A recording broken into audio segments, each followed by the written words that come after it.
felt that these issues had to continually be addressed, put together an advisory committee and formed JAMI, Jewish Attention to Mental Illness. And under Rabbi Goodman's incredible guidance, we have maintained a program.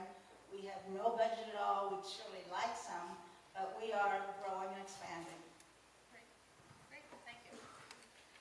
Jeane, as the mother of a young adult with severe developmental and physical disabilities, how are you planning for his future? And I think that this is a question that a lot of people who have children with developmental disabilities and mental illness think about a whole lot.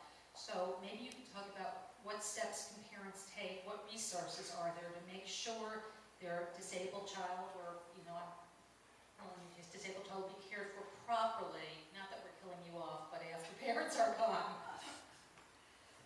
You know, that's one of the things that we've been struggling with for almost 20 years now. Aaron will be 20 in August, and we've thought about it almost every day. But frankly, we are so busy dealing with the right now that those are the things, the planning for the future are the things that escape us. It would have probably been a lot easier had I not been 35 when he was born. If I'd have been 20 when he was born, I would have had a few more years to think about this. But you know, there are wonderful resources in the community to help parents plan. But the fact is if you don't have the cash in your pocket, there really aren't that many plans that you can make. I mean, it's entirely based on the wealth of the family.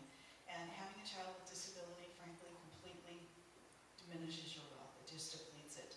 So unless you have that money available to you, there really isn't a whole lot of planning that can be done. We can try and make some plans, but what we've really ended up doing is living day to day. And we're the people, you know, and we're kind of frustrated because we have resources, we have intelligence, we have education, and we know there are a lot of families that don't have the resources. We have good family supports. We don't have some of those, you know, we don't have some of the problems that a lot of families have. But there aren't a lot of community resources that help a young person with disabilities plan for the future unless you have the family resources. You know, we've been really fortunate because we have a little bit of we have some family members who have been trying to put away some money for Aaron, but frankly, our family resources, the money that Steve and I have been able to earn, and our family's wealth, if you want to call it wealth, really goes into the day-to-day care of a child with disabilities, because people don't realize that we don't get help from the state. We don't get help from a lot of corporations or a lot of community organizations. The resources just aren't there if you're middle income. They are there if you're lower income, but they aren't there if you're middle income.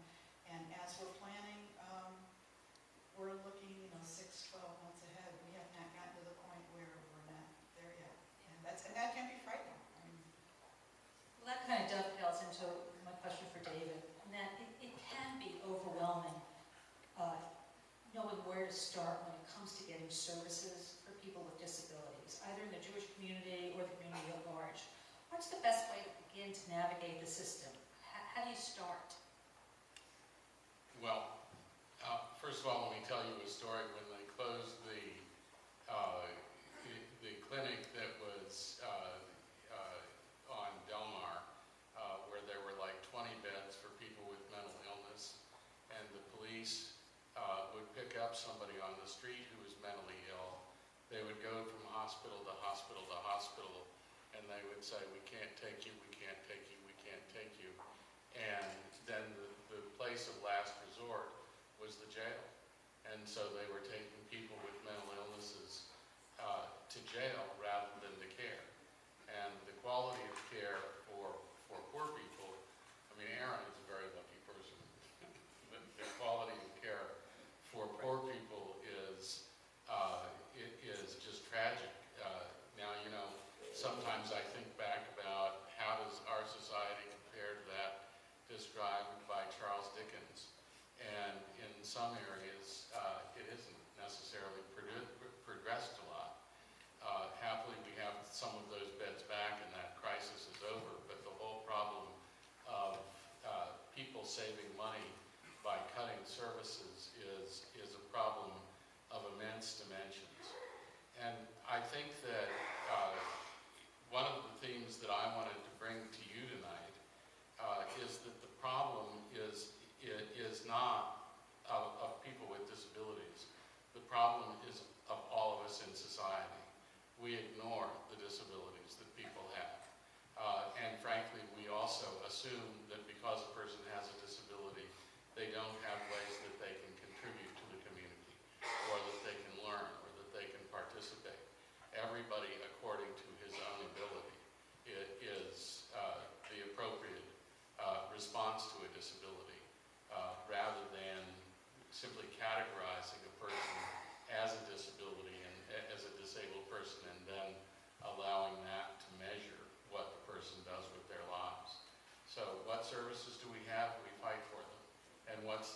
answer that we have?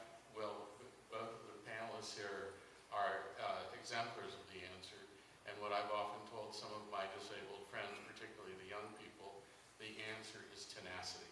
You simply never give up, and you fight the battle. Staying with you for a minute, how does St. Louis compare to other cities our size when caring for its population with disabilities? Are we better, worse, Well, par? I mean, some of the states, our state mental health care system is towards the bottom nationally, and some states are better. I think in some ways it's hard to tell. In Illinois, for many, many years, the Medicaid system has paid for attendant services for people to be in the home. Back when Jeane was at Paraquat, we were fighting for legislation to provide that service for a few people, and we have some now. But just in the New York Times in the last day or so, one of our friends who is an advocate for people with disabilities and himself has a spinal cord injury is talking about how Illinois is doing away with the personal attendant services. And so we're in a rough time for a lot of people, and the margin of error for people with disabilities is a lot smaller than everybody else. Sure, absolutely. When we think about what we have in St. Louis as compared to other cities, we're sometimes not even asking the right question, because we have this opinion in the United States that we're the best, and we're the best at everything. And the fact is that we're light years behind other countries when it comes to dealing with people with disabilities and educating people with disabilities and caring for them. The primary part is healthcare. Healthcare is incredibly important for people with disabilities. A lot of people with disabilities have more health issues and they need access to healthcare, and they're not getting it. Until recently, we were doing private pay of insurance, and we were barely eking out enough health insurance. All of our health resources were going to Erin. They weren't going to our daughter. They certainly weren't going to Steve and me. We just wouldn't use them because we couldn't afford it. That's changed a little bit because of a job situation, but the fact is that we don't care for people with disabilities in this country, and we don't care about providing education for them. We don't care about providing health care for them. And the way we know we don't care is because we don't put our resources behind it. In other countries, we're part of a national organization. Steve was the first international president of the Charge Foundation, which is Erin's diagnosis. And it's families from all over the world come together, and we hear what these other families have available to them. In Australia, the kind of education and health care that they get. In England, the kind of health care and education that they get. That the students are, that we're really caring about the students. We're not trying to fit these students into the mold for the education. We're fitting the education to the student. And we're not doing that in this country, and it's getting more and more difficult. We're not seeing advances that we should see. We're seeing declines because of funding. I guess I have to give a little plug to Uncle Sam, because 20-some years ago, I was told, why don't you apply for Social Security disability? Never had thought of anything like that. And they said, with the highs and lows of your illness, and you can't sustain the jobs. You may get jobs that pay a lot, but you can't sustain them. And so I did, and with the help of my doctor, I was able to get Social Security disability. I can't begin to tell you what that meant to me, because it was some money of my own that I didn't have to ask a family or a friend for. And 2 years later, I was eligible for Medicare. And those two programs literally saved my life. There's so much more that needs to be done. I'm on advisory boards now with SAMHSA, the Substance Abuse Mental Health Services Administration of the state, looking for ways to transform our care, putting health care, physical care, and combining a psychiatrist and therapist with a primary care doctor to try to ensure that we're looking at the whole person. But the money the money is not there, and we don't have the voices in the government to really help us. What we need is voices from all of us to empower our representatives, our state senators, to move ahead, because when you give money in advance for mental health, for preventative services, the money that is saved by these governments, it's tenfold. $2,000 spent up front will be $10,000 afterward if these issues are not taken care of. I'm going to circle back a little bit to the Jewish community, the St. Louis Jewish community, and kind of pose this to all of you, and feel free to answer any and all parts that you would like. What does the Jewish community in St. Louis do well when it comes to supporting individuals with developmental and physical disabilities as well as mental illness, and what does it need to do better? Well, I've got the microphone, so I'll go first. The answer to that question really depends on expectations. What are our expectations? My expectations are high. Somebody with lower expectations might have a different answer. I think when Aaron was, let me just tell the story. When Aaron was born, we were aware that he had some physical disabilities. We were not aware of his, well, we were aware that he had some physical abnormalities, and that he was going to need some surgery, and we're just going to take care of that. It was not a big deal. I mean, it was a big deal, but we were going to manage it. We were not aware of his deaf blindness, because that's not something you can see on an ultrasound, and we were not aware of developmental disabilities, because he had no chromosomal abnormalities that could be detected. So we were preparing for the birth of our first child. It was a joyous event. It was, the typical birth of a child. The first couple of days were pretty awful. Every time the doctor came in the room, the news got worse and worse and worse. And they actually had no hope for this child. And Steve and I, with the help of our family and friends, just said, we're going to manage. We're going to do this. We're going to take care of it. Now, I was probably still under the influence of some drugs, but we thought we were going to be okay. A rabbi friend of mine, and this is a friend, this wasn't just my rabbi, this was a friend, this was a peer, somebody that I spent time with, we socialized with, came to me and said, the first thing he said to me was, you can't hate God for this. And I was kind of shocked, it's like, that never even occurred to me. And he said, no, really, you're going to hate God, and you can't do that in the future. You have to find a way to keep your peace and find the divinity in this. And it was a conversation that it didn't even make sense to me, because this didn't have anything to do with God. But his response, and he was trying to be helpful, he was really trying to counsel me. He wasn't hearing me, but he was trying to counsel me. And even though he knew me, he thought that I was just going to have a completely different reaction. So the response was, okay, so this is just something that happens, and we're going to have to understand God's reason for this. And it's like, that was completely something that I wasn't interested in. What I was interested in was, what is the community going to do to support me, my family, and what is the community going to do to incorporate this child into the communal life? And I have always found wonderful congregations. We've been in a couple of congregations, and they've always included Aaron. And a lot of people I think, know about Aaron's bar mitzvah. He's 20 now. He was 13, when he was 13. So it was 7 years ago, and the entire congregation came together. It was at CRC, and in fact, for months ahead of time, Susan was telling everybody, oh, you gotta come to the bar mitzvah. And I'm thinking, I have to feed these people. And people did come, and it was a wonderful, joyous, fabulous time. All the 7th graders supported him and helped him with his prayers, and he didn't want to leave the bima. I mean, he was on the bima for an hour after the bar mitzvah. We were all eating, and he's still up on the bima. He's like, I'm not leaving this. And that's the kind of support that we want, but we get it on a case-by-case basis. And I think we got it because we made sure that Aaron was always there. And there are some families who don't get that kind of support because they're not willing, or they're frightened, or they don't feel that they're going to be embraced. So to say what we do well, on a case-by-case basis, we do very well. And I think communally, people respond when we ask, but we don't have any infrastructure in place to help. Okay.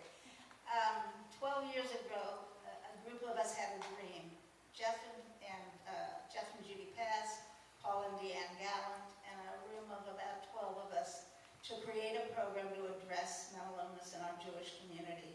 had a matching grant by Lubin Green. We had focus groups. We thought this through. It was an earnest effort by families who were crying out in our community to be recognized with their children having an illness. I think when mental and illness are put together, it's catastrophic, those two words. People don't want to come. They don't want to hear about it. They don't want to be stigmatized. But we created a program, and it was something marvelous. The problem is you don't open a door for a program like that and expect the lines to come into the door. Not with mental illness. It's crisis, it's behavior, it's mood. But we were there. We were there, and we did some fine things. And when that dissolved, many of us were very upset in the community. But 2 years ago, we kind of were a phoenix.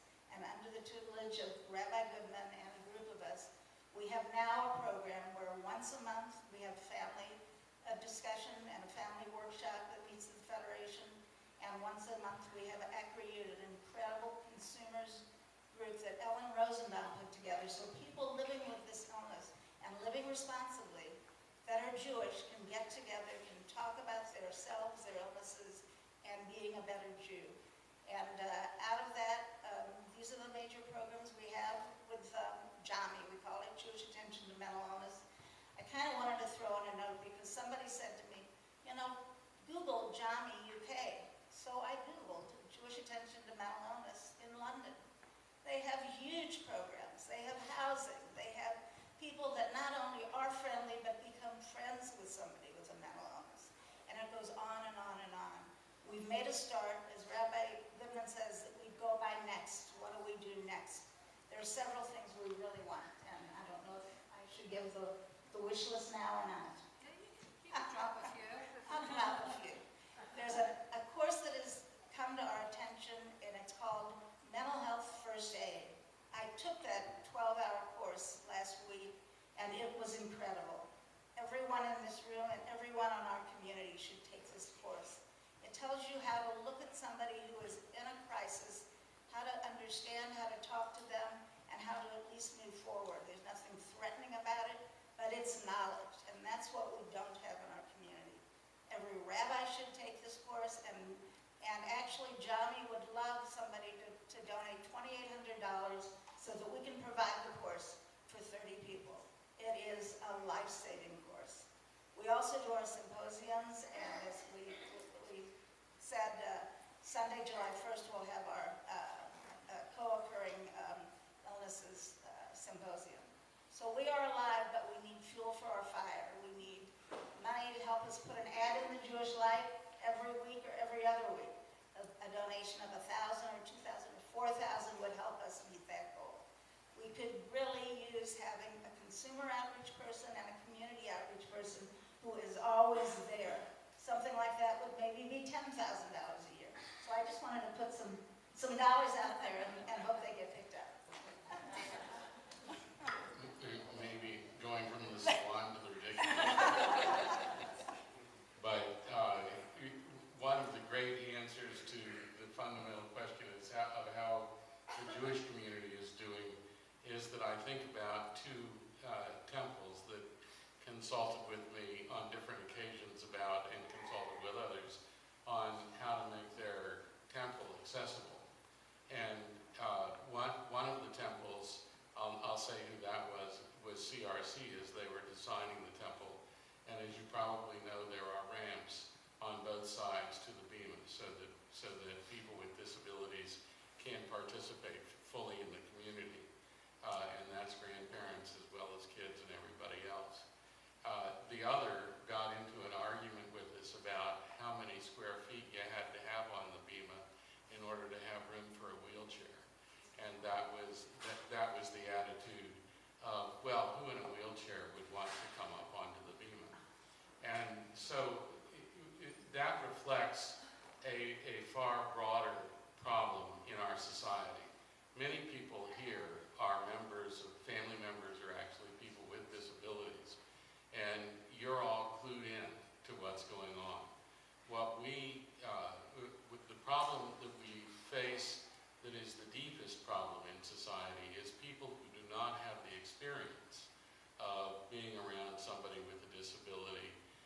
do not recognize the significance of the issue.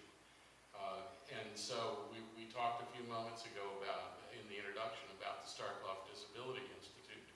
We organized the Starkloff Disability Institute with the view that organizations like NAMI and Paraquat and other organizations are helping people with disabilities learn to be independent citizens and become a part of the community to the extent of their abilities. But what was not happening was there was not an organization that was trying to get the general public to welcome people with disabilities. One of the insulting phrases that we sometimes use is that we are trying to change people's attitudes. But one of the key things that we have to do in the Jewish community and the world at large is to get that portion of the community that is not involved in any personal way with disability to understand that every person with whatever disability, or for that matter, every person, needs to be welcomed as part of the broader society, and everybody is as good and as able as their abilities are, and should not be measured according to assumptions about what they can do. All right, last question from me, and then we will turn it over to the audience so that all of you can ask questions and we can get to as many as possible. You know, a lot of this series has been in talking about shattering stigma, shattering myths. So maybe you can talk a little bit about what the biggest myth about either someone with physical disabilities, developmental disabilities, mental illness is, in your opinion, and the best way to squash it. I'll start with that one. I mean, the biggest myth is that a person can't do. It is the assumption, and I run into this all the time. I mean, and you know, maybe sometimes being a plaintiff's lawyer, you hear story after story after story, and you feel like the whole society is like that. But just one of the stories that I remember is a woman who came to me who worked in a mental health clinic and who had been an active paraprofessional in the clinic doing very well. And she got a diagnosis of having a mental illness.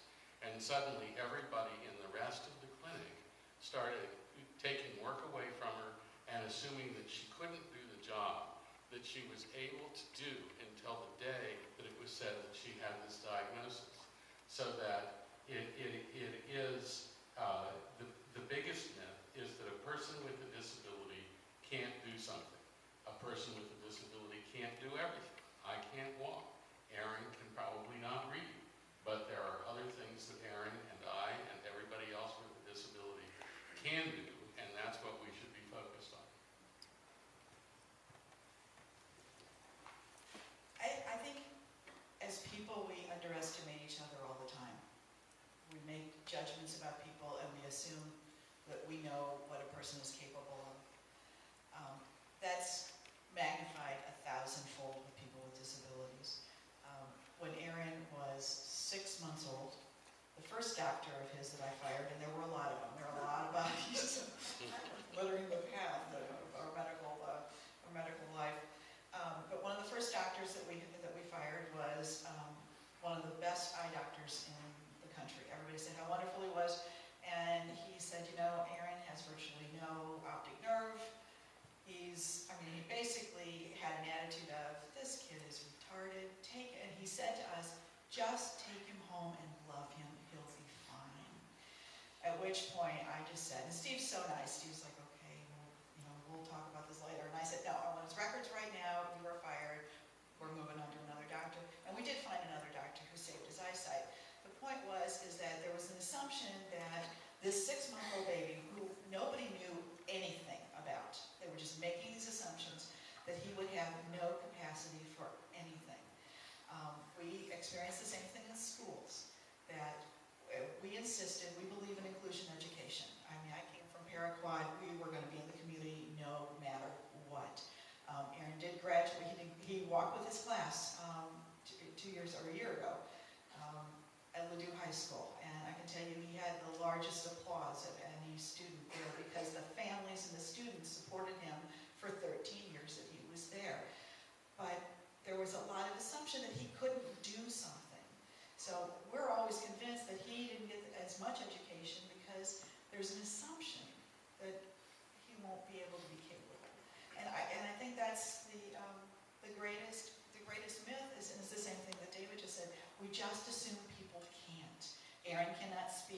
sign a little bit. Just because he can't speak doesn't mean he can't understand. He understands a lot more that's going on than we can imagine. There were people at his bar mitzvah who thought this wasn't going to mean anything to him. Why do it? It clearly meant something to him. His graduation, those kind of moments clearly have a huge sense of accomplishment for him, as they would for any of us. I mean, we were all happy when we graduated. We were all happy when we read Torah for the first time, if we were fortunate enough to do that. Those are wonderful life accomplishments that we want to celebrate, and I think people with disabilities are just discounted because we don't think they can, and because it takes more time, it takes more effort, it takes a lot more patience, and there are a lot of people in this room who know what I know is that it's hard. It's hard every single day, and it's exhausting. So you just get kind of tired of saying, no, we're going to keep pushing, but we have to. We're constantly fighting, we're constantly pushing to make sure that everybody gets what they need. Well, if violence was what mental health was all about, mental illness, we'd have great publicity, because every time there's a psychotic episode or a remembrance of one flew over the cuckoo's nest, nobody wants to get near anything that has to do with mental illness. That is so untrue. 80% of the people that live with this illness can live well as long as they address their illnesses. And people with mental illness are more often to be victims of serious crimes than to have perpetrated them. And it's a matter of education. And it's a matter of putting faces out there of people living well with this illness, because that's mainly what we're all about. And if any of the chronic illnesses, we are the most treatable.